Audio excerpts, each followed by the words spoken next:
Assalamualaikum warahmatullahi wabarakatuh. Waalaikumsalam warahmatullahi wabarakatuh. Allahumma salli ala sayyidina Muhammad wa ala ali sayyidina Muhammad. Terima kasih kepada Buya dan Ustaz Abdul Somad. Pada kesempatan kali ini yang ingin saya tanyakan ini terkait juga dengan figur ulama kita dari Ahlus Sunnah wal Jamaah. Kalau kita perhatikan di media sosial, banyak oknum-oknum dai kami lihat itu justru menjatuhkan figur keulamaan beliau. Beliau katakan Imam Al-Ghazali itu orang yang fakir dengan ilmu hadis. Jadi dengan statement yang seperti itu banyak menimbulkan keraguan dari umat Islam. Oh, ternyata dalam kitab Ihya itu banyak hadis-hadis yang dhaif. Bagaimana penjelasan dari Ustaz? Sekian, terima kasih. Assalamualaikum warahmatullahi wabarakatuh. Waalaikumsalam. Fadhil sini. Kita lihat bagaimana ulama dulu membaca kitab ulama sebelumnya. Al-Hafiz Al-Iraqi, kalau disebut Al-Hafiz itu berarti dia hafaz salasami'ati alfi hadis, 300.000 hadis. Salah satu ahli hadis bernama Imam Al-Hafiz Al-Iraqi. Dia membaca kitab Ihya Ulumuddin, lalu dia keluarkan takhrij. Takhrij artinya menuliskan status hadis-hadis yang ada dalam kitab Ihya. Jadi kalau kita beli kitab Ihya yang dicetak sekarang, itu di footnote-nya ada takhrijnya. Hadis sahih, hadis dhaif, hadis hasan, hadis sahih, hadis dhaif, hadis hasan. Itu yang pertama kali ulama hadis yang luar biasa membaca itu adalah Imam Al-Hafiz Al-Iraqi. Dan Imam Al-Iraqi tidak pernah menyerang Imam Abu Hamid Al-Ghazali. Begitu ulama dulu memuliakan Imam Al-Ghazali. Apa pelajaran dari sana? Kalau seorang Al-Hafiz yang hafal 300.000 hadis selevel Imam Al-Hafiz Al-Iraqi, tidak pernah mencela Imam An-Nawawi, tiba-tiba tidak pernah mencela Imam Al-Ghazali, tiba-tiba ada orang sekarang yang hafalnya cuma 3 hadis kalau laptopnya hidup, lalu kemudian mencela Imam Al-Ghazali, maka saya tidak ingin mengajak orang ikut keyakinan saya, tapi saya lebih percaya Imam Al-Iraqi daripada orang yang ustadz ilmuhu fil laptop. Mazhabnya mazhab taba yatubu yutuban. YouTube ini baik, kita ketemu lewat YouTube, kita menyebarkan ilmu lewat YouTube, tapi YouTube tidak bisa membedakan antara hak dan batil. Semuanya ada apapun mazhab yang mau dicari. Maka itulah pentingnya kita berguru supaya kita bertanya atas keraguan. Itu yang pertama. Berbeda antara orang sekarang membaca dengan menyerang tanpa mengerti ilmu. Sedangkan Imam Al-Hafiz Al-Iraqi dia jelaskan status-status hadisnya. Nah, apakah Imam Al-Ghazali tidak mengerti hadis? Bagaimana mungkin orang tidak mengerti hadis, dia hafal hadis sebanyak itu?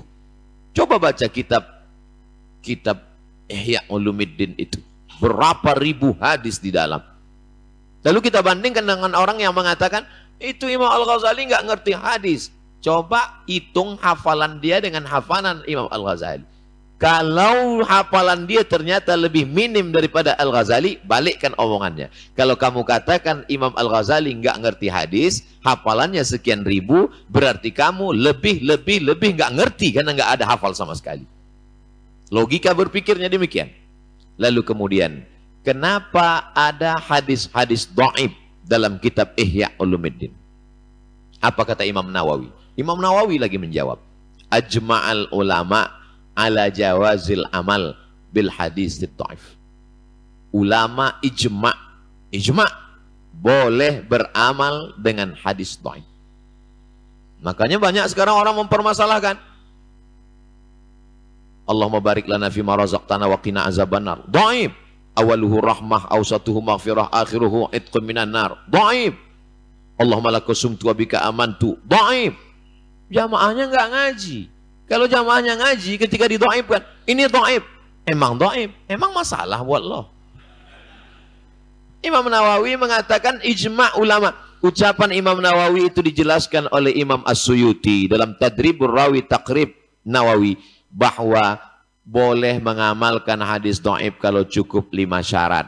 Yang pertama, bukan dalam masalah akidah. Yang kedua, bukan dalam masalah menghalalkan yang haram, mengharamkan yang halal, dalil penetapan hukum fikih. Yang ketiga, tidak ada periwayatnya yang kadzab pendusta. Yang keempat, masih bernaung di bawah hadis sahih. Yang kelima, bahwa dia untuk fadail a'mal. Jadi hadis-hadis dhaif yang ada di dalam kitab Ihya itu masih lagi dalam ruang lingkup koridor yang 5. Imam Al-Ghazali tidak melanggar apapun. Saya tutup dengan satu pernyataan dari Profesor Dr. Ustadz Sayyid Agil Al-Munawwar. Kata beliau dalam salah satu video, bisa dicari di YouTube. Saya ketemu beliau. Imam Al-Ghazali menempatkan satu hadis. Dia tanya Rasulullah, "Ya Rasulullah, hadis ini boleh apa enggak aku riwayatkan?" Oh, kalau begitu batallah ilmu hadis. Baca kitab Al-Munqidh Minadh Dhalal. Imam Al-Ghazali ketika dia sudah selamat dari hasad dengki, 11 tahun dia meninggalkan majlis, dia kemudian berkhalwat sampai ke maqam ma'rifat, lalu kemudian dia menulis kitab yang pertama, Al-Munqidh Minadh Dhalal. Di situ dia sebutkan, orang kalau sudah sampai ke makam itu, maka dia melihat malaikat, dia melihat nabi-nabi, dia melihat Rasulullah SAW. Yang pertama tadi saya bercerita tentang level ilmu. Yang kedua adalah tentang level buah daripada ilmu. La yazalu abdi yataqarrabu ilayya bin nawafil. Seorang hamba mendekatkan diri kepada Allah dengan ibadah-ibadah sunat hatta uhibbah, sampai aku mencintainya. Fa idza ahbabtuhu, kalau aku cinta kepadanya, fa akunu ainahu, aku akan menjadi matanya, yubsiru bihi, aku akan menjadi matanya, melihat dengan pandanganku. Aku akan menjadi telinganya, mendengar dengan pendengaranku. Aku akan menjadi tangannya, memegang dengan tanganku. Aku akan menjadi kakinya, melangkah dengan kakiku. Hadis ini ada dalam Sahih Muslim.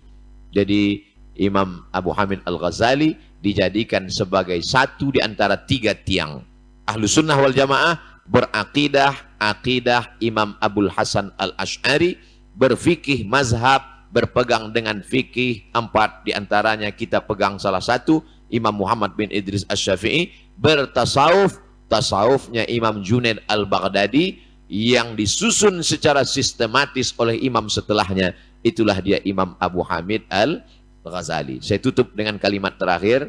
Ketika bertemu dengan Habib Saghaf, beliau meriwayatkan salah seorang dari murid dari ayah beliau bermimpi bertemu Rasulullah SAW, bermimpi bertemu dengan guru beliau, mendengarkan pesannya adalah bacalah kitab Ihya Ulumuddin. Di akhir zaman goncangan yang luar biasa disuruh, dan alhamdulillah pondok-pondok salafiyah yang berpegang kepada kutubut turas untuk tazkiyatun nafs, pensucian diri, berpegang kepada kitab Ihya Ulumuddin. Jadi yang selama ini goyang dengan tuduhan tidak mengerti hadis dan lain sebagainya, mudah-mudahan semakin kuat. Bagi yang belum membaca, mudah-mudahan membuka majelis-majelis dan mengikuti kajian kitab Ihya Ulumuddin. Wallahu a'lam bishawab.